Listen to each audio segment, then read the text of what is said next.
In Britain and America, calling Israel's war on Gaza genocidal can get you labelled an extremist. But Israel themselves aren't exactly hiding it. This was part of Prime Minister Netanyahu's speech to the Israeli public on Sunday. You must remember what Amalek has done to you, says our Holy Bible. And we do remember, and we are fighting. Our brave troops and combatants who are now in Gaza or around Gaza and in all other regions in Israel are joining this chain of Jewish heroes, a chain that has started 3,000 years ago from Joshua ben Nun until the heroes of 1948, the Six-Day War, the 73 October War, and all other wars in this country.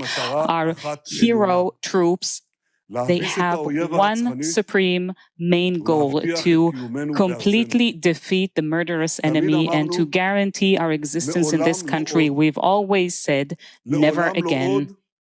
Never again is now. Now, the mention of the 1948 war will already be worrying to Palestinians. That was when 700,000 Palestinians were driven from their land in what they know as the Nakba, or catastrophe. But the scariest part of that speech was the biblical reference Netanyahu invoked. He said, quote, "You must remember what Amalek has done to you." Now, my knowledge of scripture is not fantastic, but many people have now pointed out that in the Hebrew Bible, that Amalekites are described as the enemy of the Israelites, and this is what the Israelites are implored to do to the Amalekites. Now go and smite Amalek and utterly destroy all that they have and spare them not, but slay both man and woman, infant and suckling, ox and sheep, camel and ass. Right? So kill everyone, everything they own, all of them, men, women, infant and babies. Right? Terrifying. For those unfamiliar with biblical references, 2 weeks ago, the former head of Israel's National Security Council expressed his genocidal intent in a more secular idiom in the Israeli newspaper Ynet News. Giora Eiland wrote this: Israel needs to create a humanitarian crisis in Gaza, compelling tens of thousands or even hundreds of thousands to seek refuge in Egypt or the Gulf. In order for this to happen, Israel needs to demand 4 key points with greater determination than ever before. 1. The entire population of Gaza will either move to Egypt or move to the Gulf. From our perspective, every building in Gaza known to have Hamas headquarters underneath, including schools and hospitals, is considered a military target. 2. Every vehicle in Gaza is considered a military vehicle transporting combatants. Now, that's particularly chilling, seeing the scenes of the tank firing on a car as we did today. Therefore, there is no vehicular traffic, and it does not matter whether it is transporting water or other critical supplies. Number 3, the UN Secretary General has initiated humanitarian aid to Gaza. The Israeli condition for any aid should be a visit by the Red Cross to Israeli hostages and especially the civilians among them.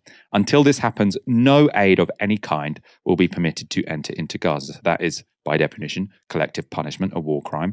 And number 4, intermediators with both diplomatic and military experience will be required to explain in detail these concepts to the rest of the world.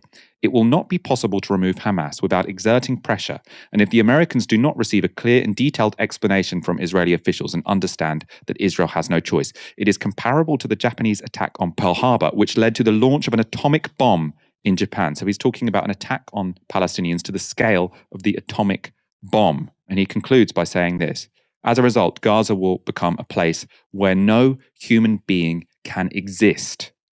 And I say this as a means rather than an end. I say this because there is no other option for ensuring the security of the state of Israel. We are fighting an existential war. Now, you might say that's a former member of the National Security Council. Maybe he got extreme after he left office. Well, 972, which is a magazine they describe themselves for independent Israeli and Palestinian voices, they have just published that the Israeli Ministry of Information itself endorsed on the 13th of October, so a day after this article was written, endorsed as its suggested policy position that Gaza be completely cleared of all Palestinians. Right? So, as I say, the Israeli government is not hiding its genocidal intent.